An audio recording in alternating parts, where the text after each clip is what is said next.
नमस्कार साथियों। मैं धर्मवीर पारासर। हम मूल अधिकार पढ़ रहे थे। पिछली जो अपनी क्लास हुई थी उसमें हमने मूल अधिकारों के बारे में एक हल्की फुल्की इन्फॉर्मेशन प्राप्त की थी। अब हम अपना सिलसिला स्टार्ट करते हैं। मूल अधिकार, भारत का संविधान जब लागू हुआ था उसी समय पर 7 मूल अधिकार भारतीयों को दिए गए थे। भारत के संविधान में 7 मूल अधिकारों का उल्लेख था।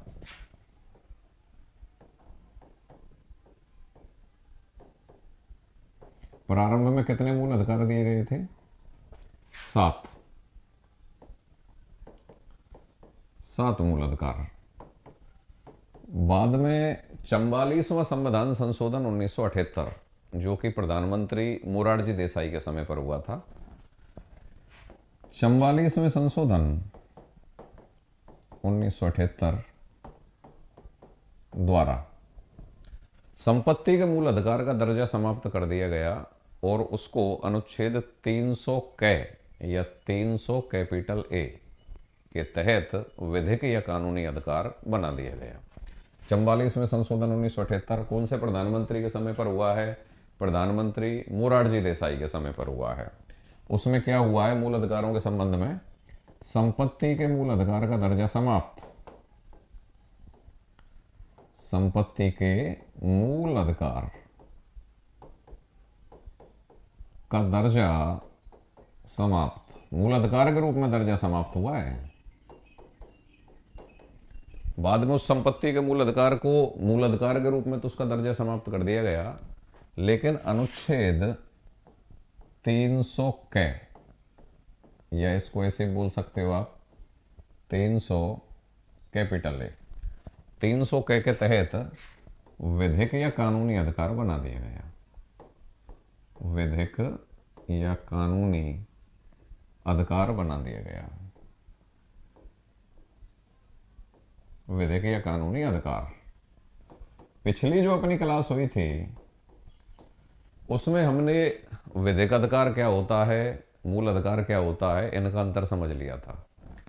विधिक अधिकार और मूल अधिकार होते दोनों ही संवैधानिक अधिकार हैं, क्योंकि दोनों का ही उल्लेख संविधान के अनुच्छेदों में है। लेकिन मूल अधिकार विशेष दर्जा प्राप्त अधिकार हैं, जबकि विधिक या कानूनी अधिकारों को मूल अधिकारों की तुलना में अपेक्षाकृत उतना उच्च दर्जा प्राप्त नहीं होता है।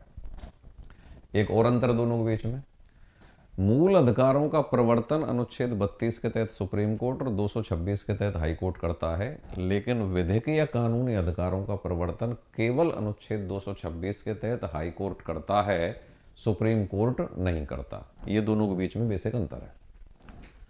अंतर तो और भी काफ़ी है, लेकिन हम फिलहाल टॉपिक पढ़ रहे हैं अपना मूल अधिकार वाला, तो एक जनरल इन्फॉर्मेशन अपन ले रहे हैं। संविधान जब लागू हुआ था तो उस समय 7 मूल अधिकार दिए गए थे। बाद में 44वां संशोधन 1978 के द्वारा संपत्ति के मूल अधिकार का दर्जा समाप्त कर दिया गया और संपत्ति के अधिकार को 300 कै या कैपिटल ए के तहत विधिक या कानूनी अधिकार बना दिया गया। अब फिर कितने मूल अधिकार बचे? 6 मूल अधिकार बचे। मूल अधिकार कहां से कहां तक है? अनुच्छेद 12 से 35 तक है। अनुच्छेद 12 से 35 तक है।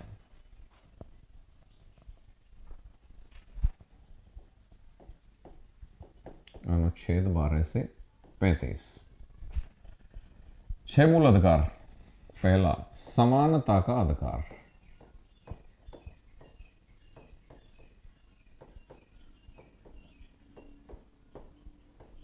समानता का अधिकार अनुच्छेद 14 से 18। दूसरा मूल अधिकार, स्वतंत्रता का मूल अधिकार। स्वतंत्रता का अधिकार, ये कहां से कहां तक है? अनुच्छेद 19 से 22। तीसरा, शोषण के विरुद्ध अधिकार।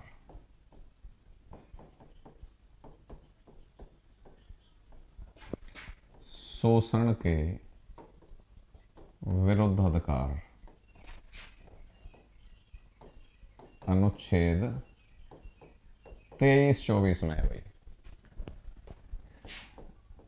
चौथा, धार्मिक स्वतंत्रता का अधिकार।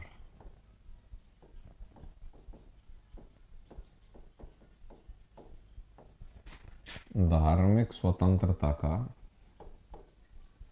अधिकार। अनुच्छेद 25 से 28। पांचवा, संस्कृति और शिक्षा संबंधी अधिकार।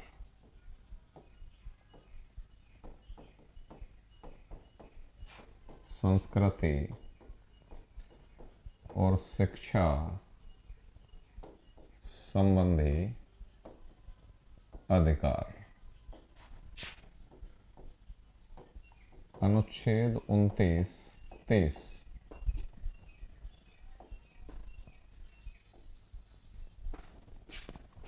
छठवां,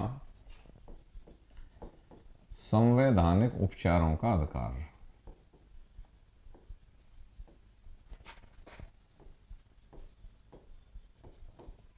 संवैधानिक उपचारों का अधिकार, और यह है भाई आपके अनुच्छेद 32 के अंतर्गत। इस प्रकार ये 6 मूल अधिकार वर्तमान में दिए गए हैं।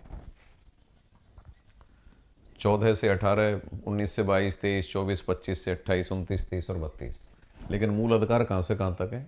अनुच्छेद 12 से लेकर 35 तक। अर्थात इनके अलावा अनुच्छेद 12 और 13 में भी कुछ है। फिर इसके अलावा अनुच्छेद 31 नहीं लिखा रखा है यहाँ पे।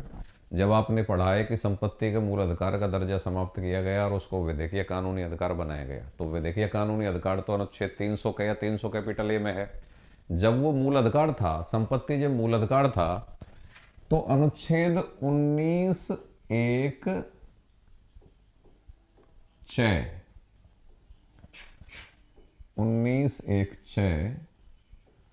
और अनुच्छेद 31 के अंतर्गत मूल अधिकार था। अनुच्छेद 31 में तो वो पृथक रूप से एक मूल अधिकार था। यहां आप देखोगे तो 29-30 में शिक्षा और संस्कृति संबंधी अधिकार है और अनुच्छेद 32 में संवैधानिक उपचारों का अधिकार है। इस बीच में अनुच्छेद 31 था, जो अब इस समय इस लिस्ट में नहीं है। इसमें पहले संपत्ति का मूल अधिकार था और 19(1) में 7 प्रकार की स्वतंत्रताएं थी पहले। अभी हम इनको बड़ी डिटेल में पढ़ने जा रहे हैं। तो उनमें एक 19(1)(च) में संपत्ति अर्जन करने की एक स्वतंत्रता थी। तो चूंकि ये स्वतंत्रताएं भी मूल अधिकारों के अंतर्गत ही हैं, तो जब बात आएगी कि संपत्ति का मूल अधिकार किन अनुच्छेदों में था, जब वो मूल अधिकार था मतलब 1978 तक, तो वो था 19(1)(च) और अनुच्छेद 31 के अंतर्गत। फिर जब उसका मूल अधिकार का दर्जा समाप्त किया गया, तो ये अनुच्छेद निरसित कर दिए गए। एक शब्द का प्रयोग होता है संविधान के अंतर्गत, संविधान में निरसित कर दिए गए। एग्जामिनर ये सवाल भी पूछ सकता है, जब संपत्ति का मूल अधिकार का दर्जा समाप्त हुआ 44वें संशोधन 1978 के द्वारा, तो कौन से अनुच्छेदों का निरसन हुआ? तो ये शब्द आपको पकड़ने पड़ेंगे, 19(1)(च) और अनुच्छेद 31। इनका निरसन हुआ, संविधान से डिलीट हो गए ये शब्द। ठीक है। अब अनुच्छेद 12 में क्या है, 13 में क्या है, 33 में क्या है, 34 में क्या है, 35 में क्या है और इन सारे मूल अधिकारों के इन अनुच्छेदों में क्या है, ये हम काफी डिटेल से पढ़ने जा रहे हैं। तो अनुच्छेद 12 पे गौर करते हैं।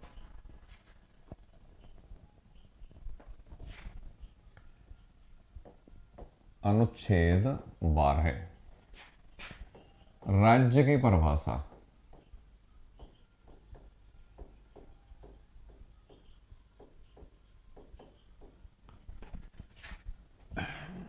देखो, अनुच्छेद 12 में भी राज्य की परिभाषा है मूल अधिकारों के अंतर्गत, और जब आप नीति निर्देशक तत्व पढ़ोगे तो अनुच्छेद 36 के अंतर्गत भी राज्य की परिभाषा आएगी, वो नीति निर्देशक तत्वों के अंतर्गत।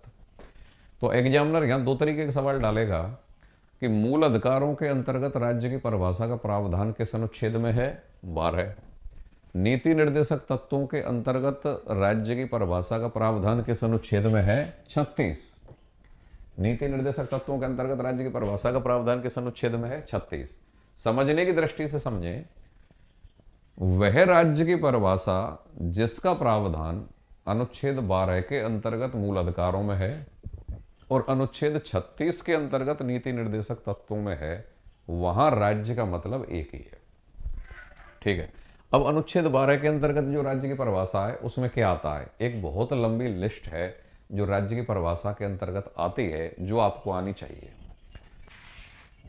इस लिस्ट में अगर हम बात करें केंद्र सरकार और संसद,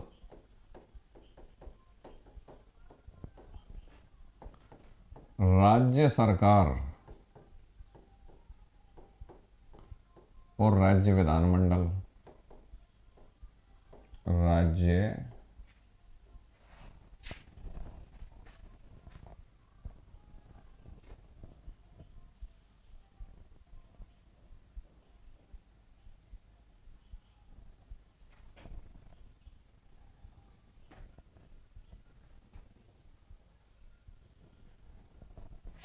राज्य सरकार और राज्य विधान मंडल।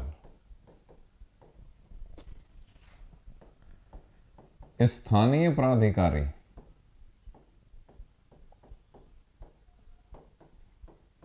स्थानीय प्राधिकारी, इसमें आपके पंचायती राज, नगरीय निकाय, जिला बोर्ड ये आ जाएंगे।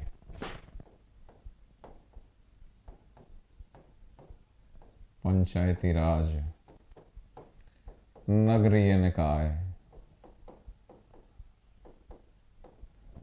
जिला बोर्ड आदि ये स्थानीय प्राधिकारी होते हैं भाई।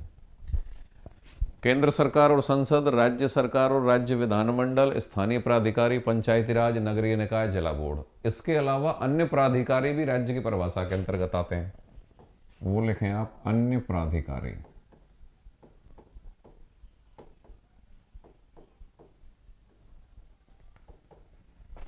अन्य प्राधिकारियों में LIC,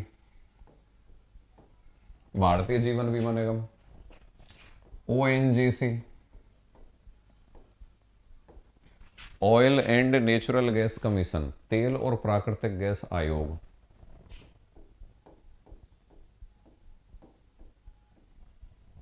FCI, भारतीय खाद्य निगम, विश्वविद्यालय, सरकारी जो विश्वविद्यालय होते हैं ना, वो भी राज्य की परिभाषा के अंतर्गत आ रहे हैं।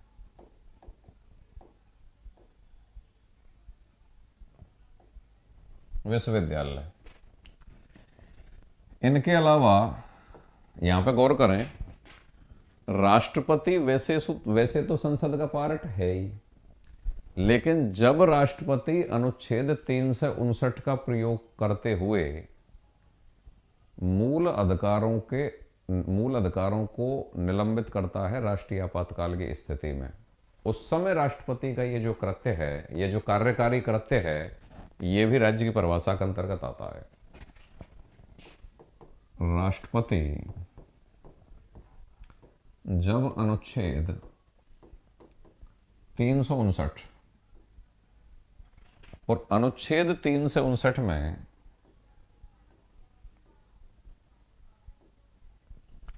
अनुच्छेद 359 को हम मूल अधिकारों में डिटेल से पढ़ेंगे, या हल्का सा जान लें, राष्ट्रीय आपातकाल जब देश में लगता है तो अनुच्छेद 359 के तहत राष्ट्रपति मूल अधिकारों को निलंबित करने का आदेश जारी करता है। तो उस समय जबकि राष्ट्रपति राष्ट्रीय आपातकाल की घोषणा होने के बाद अनुच्छेद 359 का प्रयोग करते हुए मूल अधिकारों को निलंबित करने की घोषणा जारी करता है, उस समय वो राज्य की परिभाषा के अंतर्गत ही आता है। इसके अलावा एक तथ्य जाने, न्यायालय अनुच्छेद 12 के अंतर्गत दी गई राज्य की परिभाषा के अंतर्गत नहीं आते हैं।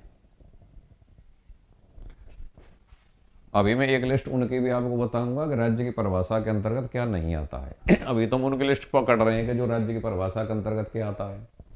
न्यायालय राज्य की परिभाषा के अंतर्गत नहीं आते हैं, लेकिन जब उच्च न्यायालय या हाई कोर्ट का मुख्य न्यायाधीश अपनी प्रशासनिक अधिकारिता का प्रयोग करता है, तब वो राज्य की श्रेणी में आता है। यहां पे और गौर करें, अगला पॉइंट, उच्च न्यायालय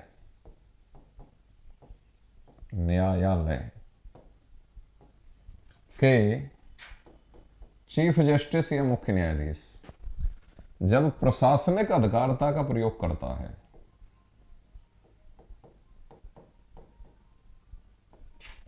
प्रशासनिक अधिकारिता का प्रयोग करता है। दोबारा गौर करें, न्यायाधीश वाली अपनी अधिकारिता का प्रयोग नहीं करता, किसका करता है? प्रशासनिक अधिकारिता का प्रयोग करता है, तब वो राज्य की श्रेणी में आएगा।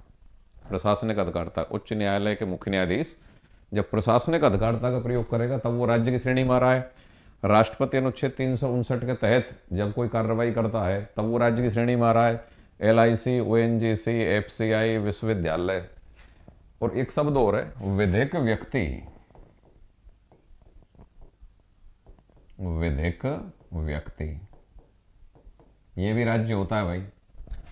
अब यहां सवाल आया कि साहब विधिक व्यक्ति किसको बोलते हैं? पिछली क्लास में भी हमने बताया था, कोई भी सरकारी कंपनी, रजिस्टर्ड सोसाइटी, सरकारी निगम जो कि सरकारी कानून के तहत स्थापित होते हैं, वो विधिक व्यक्ति कहलाता है कॉन्स्टिट्यूशनल लैंग्वेज के हिसाब से। एक शब्द को पकड़ना है आपको, विधिक व्यक्ति। तो विधिक व्यक्ति अनुच्छेद 12 के अंतर्गत आने वाली राज्य की परिभाषा में शामिल है या नहीं है? है। एग्जामिनर यहाँ पे एक सवाल बढ़िया वाला उठा सकता है, अगर थोड़ा सा डेप्थ में पेपर बना दे कि अनुच्छेद 12 के अंतर्गत राज्य का बल रखने वाली संस्थाओं में क्या शामिल है या क्या शामिल नहीं है। तो ये पूरी लिस्ट आपको याद होनी चाहिए। ये अनुच्छेद 12 के अंतर्गत आने वाली राज्य की परिभाषा के अंतर्गत आती है। अब यहीं पे सवाल बनता है कि साहब राज्य की परिभाषा में क्या नहीं आता है?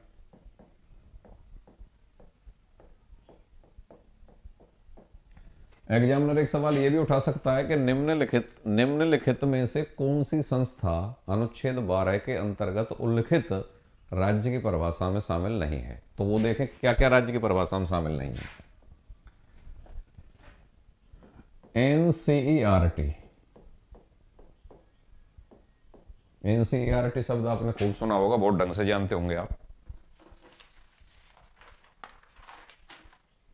राष्ट्रीय शैक्षणिक एवं अनुसंधान परिषद, NCERT, ये राष्ट्रीय है। ऐसे ही SCERT, स्टेट मतलब राज्य स्तरीय या राज्य की शैक्षणिक और अनुसंधान परिषद, ये SCERT है। BCCI ढंग से जानते होंगे आप लोग, board of control for cricket in India, BCCI, जो क्रिकेट कंट्रोल बोर्ड जिसको आम बोलचाल में बोल दिया जाता है, ये भी राज्य की परिभाषा के अंतर्गत नहीं आती है। मुस्लिम वक्फ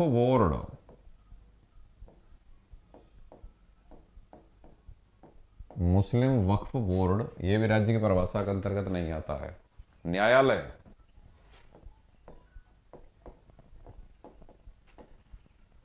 ये बड़ी बात होगी। एग्जामिनर अगर ये पूछेगा कि निम्नलिखित में से राज्य की परिभाषा के अंतर्गत क्या शामिल नहीं है, तो एक ऑप्शन वो न्यायालय रखेगा। स्टूडेंट ये समझेंगे कि भाई साहब न्यायालय तो सरकार का तीसरा पार्ट होता है, व्यवस्थापक, कार्यपालिका और न्यायपालिका, तो ये तो राज्य की परिभाषा में आएगा ही आएगा, जबकि ये राज्य की परिभाषा में नहीं है। यहाँ पर अंतर ये है कि न्यायालय राज्य की परिभाषा में नहीं है, लेकिन उच्च न्यायालयों के मुख्य न्यायाधीश जब प्रशासनिक अधिकारिता का प्रयोग करते हैं तब वो राज्य की परिभाषा में होते हैं, ना कि न्यायाधीश के पद का प्रयोग करते हुए राज्य की परिभाषा में। मतलब न्यायाधीश के पद का जब वो निर्वहन करते हैं तो वो राज्य की परिभाषा में नहीं है, जब वो प्रशासनिक अधिकारिता का प्रयोग करते हैं तब वो राज्य की परिभाषा में। इसके अलावा निजी विश्वविद्यालय,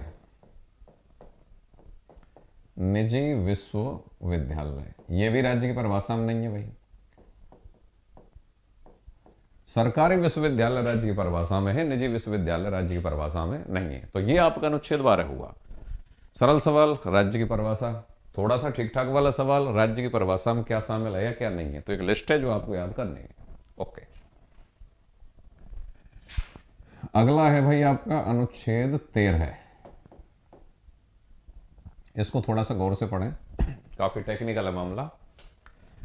अनुच्छेद 13 में लिखा हुआ है कि मूल अधिकारों से असंगत तथा उनका अल्पीकरण करने वाली विधियां रद्द हो जाएंगी या न्यायालय उनको रद्द कर देगा।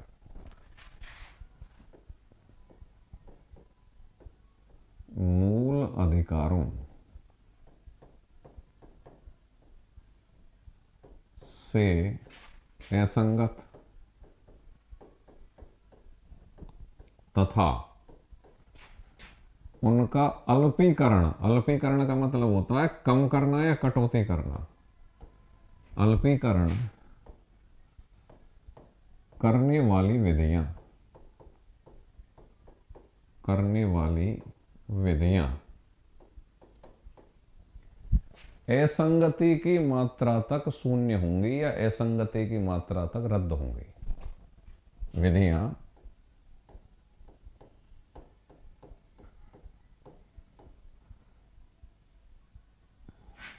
असंगति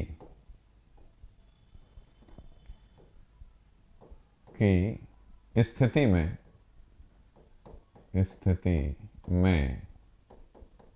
रद्द होंगी, मतलब न्यायालय उनको खारिज कर देगा।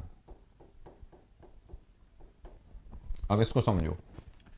अनुच्छेद 13 कह रहा है कि ऐसी कोई भी विधि या कानून जो मूल अधिकारों से असंगत है, मतलब मूल अधिकारों से टकरा रही हैं या उनका अल्पीकरण कर रही हैं। अल्पीकरण का मतलब मूल अधिकारों में कटौती कर रही हैं या मूल अधिकारों में हनन कर रही हैं। ऐसी विधियां असंगति की स्थिति में, मतलब मूल अधिकारों से टकराने की स्थिति में क्या हो जाएंगी भाई? रद्द हो जाएंगी। कैसे रद्द हो जाएंगी? कि आपने पढ़ा है कि मूल अधिकारों का सर्वोत्तम संरक्षक कौन होता है? सुप्रीम कोर्ट अनुच्छेद 32 के तहत, और हाई कोर्ट या उच्च न्यायालय अनुच्छेद 226 के तहत मूल अधिकारों की रक्षा करने के लिए 5 प्रकार के रिट या अभिलेख जारी करते हैं। तो अगर ऐसा कोई कानून बनता है जो मूल अधिकारों का उल्लंघन करता है या उनसे असंगत है या मूल अधिकारों में कटौती करता है या मूल अधिकारों में हनन करता है, तो अनुच्छेद 32 के तहत सर्वोच्च न्यायालय और 226 के तहत उच्च न्यायालय या हाईकोर्ट न्यायिक पुनरावलोकन के द्वारा ऐसी विधियों को रद्द कर देगा। तो अनुच्छेद 13 ये है कि ऐसी कोई भी विधि या कानून जो मूल अधिकारों से असंगत है या उनका अल्पीकरण कर रहा है या कम कर रहा है या कटौती कर रहा है, तो न्यायालय उसको रद्द कर देगा। अप्रत्यक्ष रूप से यही न्यायिक पुनरावलोकन है। न्यायिक पुनरावलोकन न्यायपालिका की ऐसी विशेषता होती है जिसमें वह व्यवस्थापिका के द्वारा बनाए गए कानून और कार्यपालिका के द्वारा उन कानूनों को लागू करने की प्रक्रिया में दिए गए आदेश, दोनों को अगर वो संविधान का उल्लंघन करते हुए बनाए जा रहे हैं या दिए जा रहे हैं, तो संविधान का उल्लंघन करने की स्थिति में न्यायपालिका उनको रद्द कर देगी या खारिज कर देगी। न्यायपालिका की यह शक्ति या यह विशेषता ही न्यायिक पुनरावलोकन कहलाती है। भारत के संविधान में कहीं भी न्यायिक पुनरावलोकन शब्द का प्रयोग नहीं है, लेकिन उसकी अप्रत्यक्ष भावना पाई जाती है। तो ये स्थिति न्यायिक पुनरावलोकन ही तो है कि अगर मूल अधिकारों का उल्लंघन करने वाली या कटौती करने वाली कोई विधि या कानून बनता है, तो न्यायपालिका उसको क्या कर देगा? खारिज कर देगा। अनुच्छेद 32 के तहत सुप्रीम कोर्ट और 226 के तहत हाई कोर्ट ऐसे कानून को क्या कर देगा? खारिज कर देगा। अब यहां पे एक बात यह आई, एक शब्द आया, आपने यहां पे एक शब्द को गौर किया कि विधियां। विधियां, इसकी बड़ी लंबी व्याख्या है कि इन विधियों के अंतर्गत क्या आता है। मतलब मूल अधिकारों का उल्लंघन करने वाली या असंगत उनसे या उनका अल्पीकरण करने वाली जो ये विधियां शब्द है, तो इस विधियों में क्या क्या शामिल है? इस विधियों में शामिल है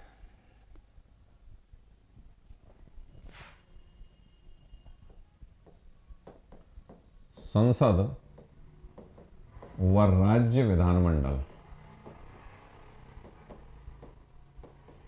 विधि कौन बनाता है भाई? विधि या कानून कौन बनाता है?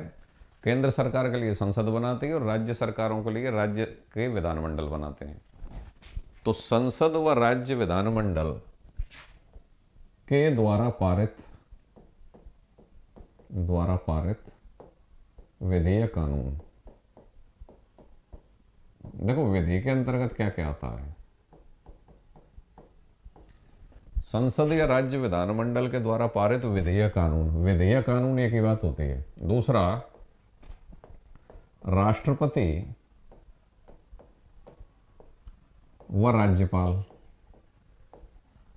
राष्ट्रपति व राज्यपाल के द्वारा दिया गया अध्यादेश, राष्ट्रपति या राज्यपाल के द्वारा जारी अध्यादेश, ये भी भाई आता है।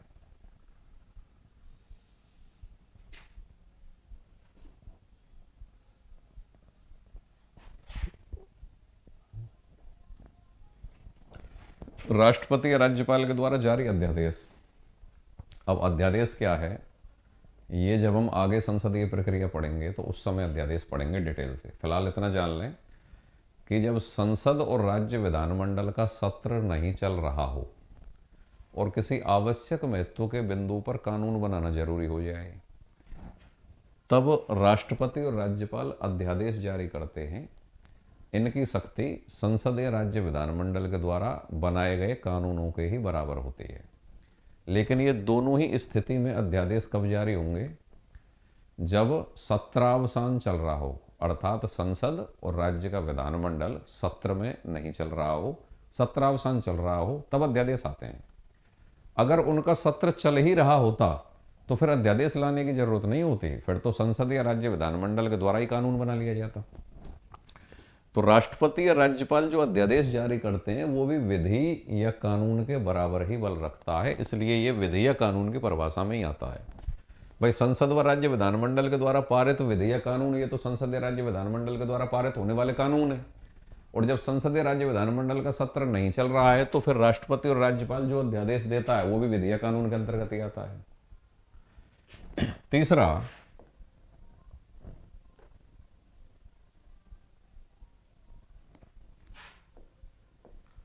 एक शब्द होता है प्रत्यायोजित विधान।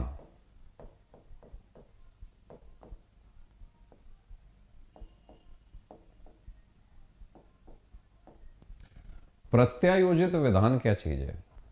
कानून निर्माण का कार्य असल में संसद या राज्य विधानमंडल का है, मतलब व्यवस्थापिका का है। लेकिन व्यवस्थापिका कानून का सिर्फ खाका ही खींचती है, उसके नियम, उपनियम, विनियम या और डिटेल से उस कानून का निर्माण कई बार कार्यपालिका को सौंप दिया जाता है। तो कानून निर्माण की शक्ति है व्यवस्थापिका के पास, और उसको सौंप किसको दिया जाता है, डेलीगेट किसको कर दिया जाता है, या प्रत्यायोजित किसके लिए कर दिया जाता है, कार्यपालिका के लिए। तो ऐसे प्रत्यायोजित विधान मतलब उस कानून को जो डिटेल में बनाने का कार्य करती है, जब वो कार्यपालिका करेगी, और उस कानून निर्माण की प्रक्रिया में या उसके दिए गए आदेशों में जो भी प्रत्यायोजित विधान के तहत जो भी आदेश, नियम, विनियम और अधिसूचना जारी की जाती है। वापस समझें, प्रत्यायोजित विधान की प्रक्रिया में दिए गए आदेश, नियम, विनियम, अधिसूचना जो भी जारी किए जाते हैं वो भी विधि के अंतर्गत ही आते हैं। इसके अलावा विधि या कानून का बल रखने वाली कोई भी रूढ़ी या प्रथा भी विधि या कानून के अंतर्गत आती है। सरल भाषा में जान लें, अनुच्छेद 13 के अंतर्गत जिस विधि शब्द का प्रयोग किया गया है उसका शब्द बड़ा व्यापक है। उस विधि या कानून के अंतर्गत इतनी बातें आती हैं। अब एग्जामिनर यहाँ एक सवाल उठाएगा, मूल अधिकारों के अंतर्गत अनुच्छेद 13 के तहत दिए गए विधि शब्द की व्याख्या में क्या शामिल है या क्या शामिल नहीं है, तो आपको ये सारी चीज आना चाहिए। अब वापस अनुच्छेद 13 पे आते हैं। अनुच्छेद 13 कहता है कि मूल अधिकारों से असंगत तथा अल्पीकरण करने वाली विधियां का मतलब ये सारी चीजें, इनमें से कोई भी चीज ऐसी अगर देश के अंतर्गत जारी होती है जो मूल अधिकारों का अल्पीकरण करती है या उनके साथ असंगत होती है, तो न्यायालय मूल अधिकारों की सुरक्षा में उनको रद्द कर देगा। यह कहता है अनुच्छेद 13। अब अनुच्छेद 13 के दो पार्ट हैं, दो भाग हैं।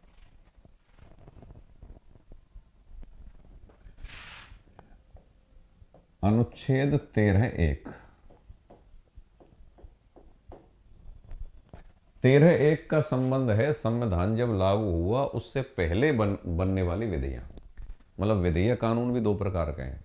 भारत का संविधान 26 जनवरी 1950 को लागू हुआ, उसके बाद बनने वाली विधियां या कानून वो तो संविधान पश्चात की विधि या कानून कहलाएंगी। लेकिन उससे पहले भी विधि या कानून देश में कार्यरत थे जिनके अकॉर्डिंग शासन चल रहा था, और संविधान के लागू होने के बाद भी वो कार्यरत रहे जिनके हिसाब से देश में शासन चल रहा है। तो विधि या कानून दो प्रकार के, अनुच्छेद 13(1) में 13(1) का संबंध है संविधान पूर्व की विधियों से। संविधान पूर्व की विधियां, संविधान पूर्व की विधियों का मतलब क्या है भाई? 26 जनवरी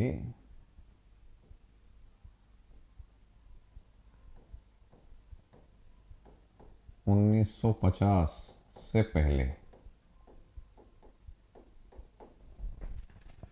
संविधान पूर्व की विधियां मतलब 26 जनवरी 1950 से पहले की विधियां। इनसे संबंधित जो अनुच्छेद है वो अनुच्छेद 13(1) है। या क्लियर कट याद रखें, अनुच्छेद 13 का संबंध ऐसे विधि या कानूनों से है जो मूल अधिकारों का उल्लंघन करते हैं या उनसे असंगत होते हैं या उनका अल्पीकरण करते हैं। न्यायालय उनको रद्द करेगा। अब ऐसे विधि या कानून जो मूल अधिकारों का उल्लंघन करते हैं या अल्पीकरण करते हैं या उनके साथ असंगत है, अगर उनका निर्माण भारत का संविधान 26 जनवरी 1950 को लागू हुआ है उससे पहले ही हो गया है, संविधान पूर्व की विधियां 26 जनवरी 1950 से पहले की विधियां, और तभी से वो चली आ रही हैं, उनसे संबंधित अनुच्छेद कौन सा है? अनुच्छेद 13(1). तो 13(1) क्या कहता है? अगर संविधान के लागू होने से पहले वाली विधियां संविधान के लागू होने के बाद, मतलब 26 जनवरी 1950 के बाद मूल अधिकारों से टकराती हैं, तो मूल अधिकारों से जिस हद तक या जिस स्थिति तक या जिस मात्रा में वो टकराएंगे, उस मात्रा में वो विधियां रद्द मानी जाएंगी या न्यायालय उनको रद्द कर देगा। इसको उदाहरण से समझो कि 1940 में मान लो कोई कानून बना और भारत का संविधान 26 जनवरी 1950 को लागू हुआ। 1954 में उस कानून के द्वारा ऐसा होता है कि भारत के नागरिकों के मूल अधिकारों का उल्लंघन होता है 20% मात्रा में, तो न्यायालय मूल अधिकारों की सुरक्षा के लिए उस संविधान लागू होने से पहले वाले कानून को उस अनुपात में रद्द कर देगा जिस अनुपात में वो मूल अधिकारों से टकराता है। और सुन लो सरल भाषा में, संविधान पूर्व की विधियां मतलब 26 जनवरी 1950 से पहले वाले कोई भी विधि या कानून अगर संविधान लागू होने के बाद, मतलब 26 जनवरी 1950 के बाद मूल अधिकारों से टकराता है, तो उस सीमा तक वो क्या हो जाएंगी? विधियां रद्द हो जाएंगी। इसका मतलब ये है कि संविधान लागू होने के बाद मतलब मूल अधिकार भारत की जनता को मिलने के बाद, संविधान लागू होने के बाद के कानूनों ने संविधान के पहले वाले कानून या विधियों को आच्छादित कर दिया या ढक दिया। मतलब माना कौन सा जाएगा? बाद वाला माना जाएगा। अर्थात संविधान के बाद वाली विधियों ने पहले वाली विधियों को क्या कर दिया? आच्छादित कर दिया या ढक दिया, और इसको बोला गया है आच्छादन का सिद्धांत। आच्छादन का सिद्धांत, ये इंपॉर्टेंट सवाल है, पेपर में आया हुआ है, आरएस में भी आया हुआ है एक बार। आच्छादन का सिद्धांत या ग्रहण का सिद्धांत, ग्रहण का सिद्धांत, doctrine of eclipse, doctrine of eclipse. पहला सवाल तो यही बनेगा, एग्जामिनर ने पूछा हुआ सवाल है कि आच्छादन के सिद्धांत का संबंध मूल अधिकारों में किस अनुच्छेद से है, या किस अनुच्छेद के तहत प्राप्त मूल अधिकारों में आच्छादन का सिद्धांत है, या मूल अधिकारों से संबंधित किस अनुच्छेद के तहत आच्छादन का सिद्धांत या ग्रहण का सिद्धांत पाया जाता है। 13(1) आच्छादन का सिद्धांत या ग्रहण के सिद्धांत का मतलब क्या है? इसका मतलब ये है कि अनुच्छेद 13(1) संविधान पूर्व की विधियों से संबंधित है, अर्थात ऐसे विधि या ऐसे कानून जो संविधान लागू होने से पहले ही बन गए हैं और वो संविधान लागू होने के बाद अगर मूल अधिकारों से टकराते हैं तो वो कानून रद्द माने जाएंगे। इसका मतलब ये है कि मूल अधिकार उन पर प्रभावी हैं, मूल अधिकारों ने संविधान से पहले वाली विधियों को आच्छादित कर दिया है या ढक दिया है, इसलिए इसको आच्छादन का सिद्धांत या ग्रहण का सिद्धांत कहा जाता है। अब यहां पर एक विशेषता और है अनुच्छेद 13(1) की, कि अनुच्छेद 13(1) का प्रभाव भूतलक्षी नहीं है। भूत लक्षी नहीं है, बल्कि यह क्या है, भविष्य लक्षी प्रभावी सिद्धांत है। भविष्य लक्षी प्रभावी सिद्धांत है। हाँ भाई, अनुच्छेद 13(1) भूतलक्षी नहीं है, भविष्य लक्षी प्रभावी सिद्धांत है। इसका मतलब क्या है वो समझिए। इसका मतलब ये है कि 26, मान लो किसी कानून का निर्माण 1942 में हुआ और भारत का संविधान कब लागू हुआ है, 26 जनवरी 1950 को। तो वह कानून 26 जनवरी 1950 तक आराम से काम करेगा, न्यायालय उसको रद्द नहीं करेगा। अगर उसका प्रभाव 26 जनवरी 1950 से पहले तक ही पड़ रहा है, मतलब भूतकाल में पड़ रहा है, भारत का संविधान लागू होने से पहले, मतलब भूतकाल में, भूतलक्षी भूतकाल में पड़ रहा है, तो न्यायालय उसको रद्द नहीं करेगा। यह कैसा है, भविष्यलक्षी प्रभावी है। भविष्यलक्षी प्रभावी का मतलब यह है कि 26 जनवरी 1950 को जब भारत का संविधान लागू हो गया है, इसके भविष्य में, मतलब 26 जनवरी 1950 के बाद अगर पहले वाले कानून ने मूल अधिकारों का उल्लंघन किया या हनन किया, तब अनुच्छेद 13(1) उस पहले वाले कानून को या पहले वाली विधियों को रद्द कर देगा।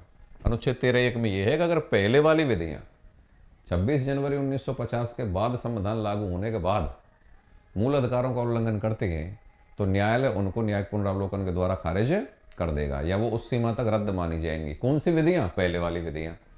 कब से मानी जाएंगी, 26 जनवरी 1950 के बाद में या भविष्य में अगर मूल अधिकारों का उल्लंघन करेगा तो वो रद्द मानी जाएंगी। इसलिए 13(1) कैसा है, भविष्यलक्षी प्रभावी है। कैसा नहीं है, भूतलक्षी नहीं है। ठीक है भाई, ये हुआ अनुच्छेद 13(1). किन से संबंधित है, संविधान पूर्व की विधियों से संबंधित। अब अनुच्छेद 13 का दूसरा पार्ट है 13(2). वो क्या है वो देखें।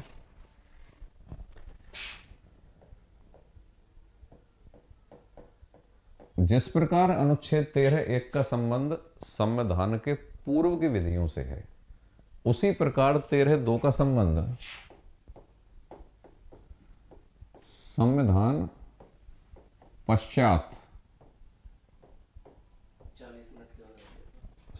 पश्चात की विधियों से है। इसका मतलब क्या है, 26 जनवरी 1950 के बाद अगर कोई विधि या कानून बनता है तो ये संविधान पश्चात की विधियां हो गई, और वो अगर मूल अधिकारों का उल्लंघन करता है तो न्यायालय न्यायिक पुनरावलोकन के द्वारा उसको खारिज कर देगा। ये है अनुच्छेद 13(2) में। तो 13(2) किससे संबंधित है, संविधान पश्चात की विधियों के संबंध में है। और न्यायिक पुनरावलोकन की जो एक बड़े स्तर की भावना पाई जाती है वो 13(2) के अंतर्गत पाई जाती है। न्यायिक पुनरावलोकन की एक बड़ी भावना, जो क्या भावना है कि अगर भारत की संसद या राज्य का विधानमंडल कोई भी ऐसा कानून बनाता है, या राष्ट्रपति राज्यपाल कोई भी अध्यादेश जारी करता है, या प्रत्यायोजित विधान के द्वारा कोई भी नियम, उपनियम, अधिसूचना जारी होती है भारत का संविधान लागू होने के पश्चात, संविधान के पश्चात, तो उस सीमा तक उस कानून को न्यायालय रद्द कर देगा। यही न्यायिक पुनरावलोकन की भावना है जो 13(2) में स्पष्ट रूप से पाई जाती है, लेकिन शब्द का प्रयोग नहीं है। अच्छा, अब न्यायिक पुनरावलोकन से संबंधित एक सिद्धांत है पृथक्करणीयता का सिद्धांत।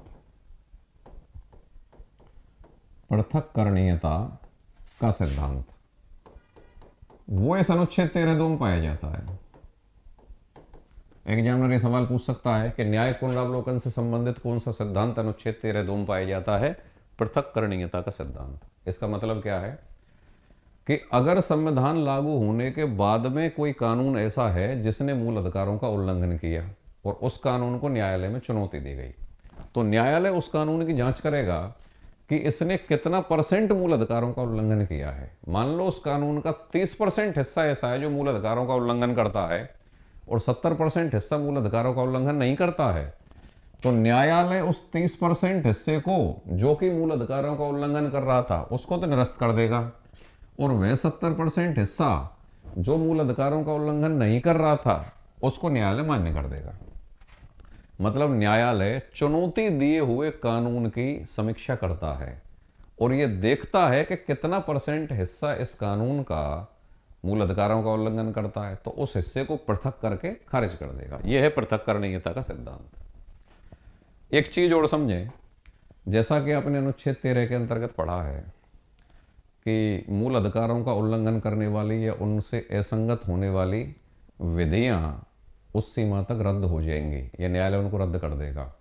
तो यहाँ पर विधियों में संविधान संशोधन भी आता है या नहीं आता है, ये एक डिबेट का विषय रहा है। तो इसके बारे में समझें।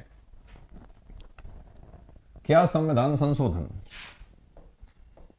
क्या संविधान संशोधन, क्या संविधान संशोधन अनुच्छेद 13 के अंतर्गत विधि है? क्या विधि है? मतलब अनुच्छेद 13 कहता है कि कोई भी विधि या कानून जो मूल अधिकारों से असंगत है, न्यायालय उसको रद्द कर देगा। तो संविधान संशोधन भी उस विधि की परिभाषा में आते हैं या नहीं आते हैं, इसके संबंध में न्यायालय ने अलग अलग समय पर अलग अलग निर्णय दिए हैं। सबसे पहले केस आया शंकरी प्रसाद वाद,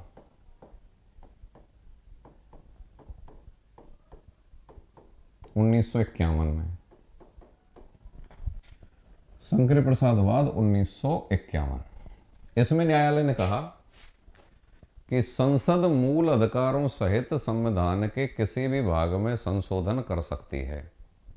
इसका मतलब ये था कि न्यायालय ने संविधान संशोधनों को साधारण विधि या कानूनों के अंतर्गत नहीं माना, उनसे अलग माना। क्योंकि अनुच्छेद 13 क्या कहता था? 13 यह कहता था कोई भी विधि या कानून मूल अधिकारों में कटौती या हनन या अल्पीकरण नहीं करेगा। कोई भी विधि या कानून, समझ गए? विधि या कानून मूल अधिकारों में कोई भी कटौती या हनन या अल्पीकरण नहीं करेगा। लेकिन शंकरी प्रसाद वाद में 1951 में सुप्रीम कोर्ट क्या व्याख्या कर रहा है? सुप्रीम कोर्ट ये व्याख्या कर रहा है कि संसद मूल अधिकारों सहित संविधान के किसी भी भाग में संशोधन कर सकती है। मतलब मूल अधिकारों में कोई भी कटौती या हनन कर सकती है संसद। किस तरीके से? संविधान संशोधन के द्वारा। तो न्यायालय ने यह माना कि संविधान संशोधन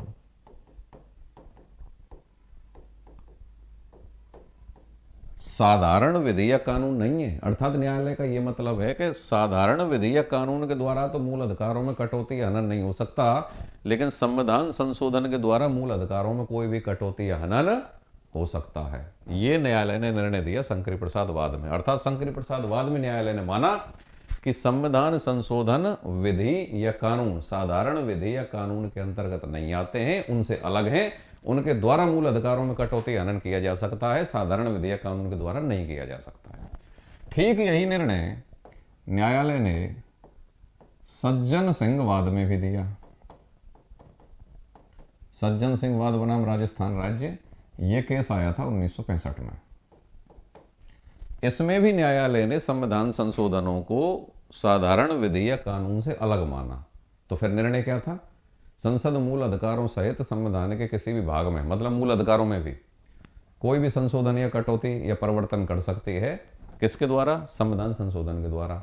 लेकिन साधारण विधि या कानून के द्वारा नहीं कर सकती। मतलब सज्जन सिंह वाद में भी न्यायालय शंकरी प्रसाद वाले निर्णय को ही दोहरा रहा है, जिसके तहत वह संविधान संशोधनों को साधारण विधि या कानून से अलग मान रहा है।